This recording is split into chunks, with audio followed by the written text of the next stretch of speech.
Omurebereze Onesimus Asimwe nagira ngo murumo gwa Archdeacon n'abandi bebembezi b'amadini ogwo kubanza no kuri senta za Ruhanga no kwebinde bukurateho omwizina lya Tatitwe niryo mwana niryo mwoyo rukwera. Amina. Omulisa na tiri kumanyisa kutoka akora bindi konka omulisa omulimo gwe gwo kubanza neki no kulisa okulisa ki entamazoha. Aha. Reverend Father Robin Mubangizi na Father Martin abija bakashitama bakashabanitu izoba ryona nicyo kureberaho cyango munonga mushiki wagamba abebembezi koreka okukwataniza. Omukoro ogwo gweshirweho na Minister w'ebyo kwirinda Major General Jim Muhwezi kandi asimira umurumo guriyo no gukorwa amadini mu kutungura ihanga. Manyangu government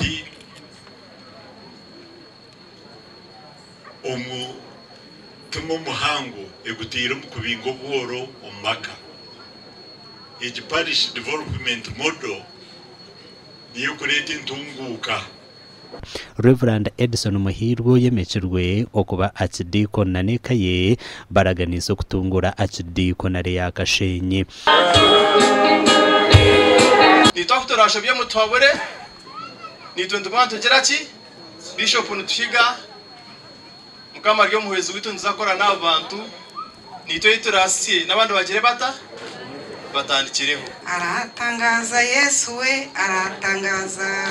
Omakura gando kurgo muri district ya Rukunjiri Andrew Chichera Ankunda yashaba bazire okutaho buryo kushomesa abana babo ebabagambiro bw'apekanisa ya Kahororo Church of Uganda muri Rukunjiri municipality babirenu bakira Archdeacon wabo akaniseji omurundo gwo kubanza abantu babuza ibushomereke kumana wa dini iwakashomaje kandi n'ikindi kikushaba bastafe kurumbaza kumanuka atizindi byo kugira abana bagende bashome imyuga yo kubasereka obaje cyukurisa ubiro bwinji.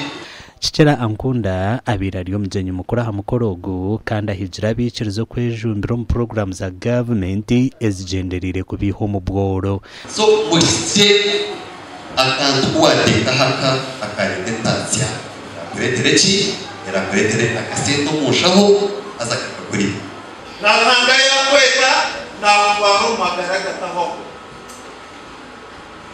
abishe mutaka fugwa kabiri.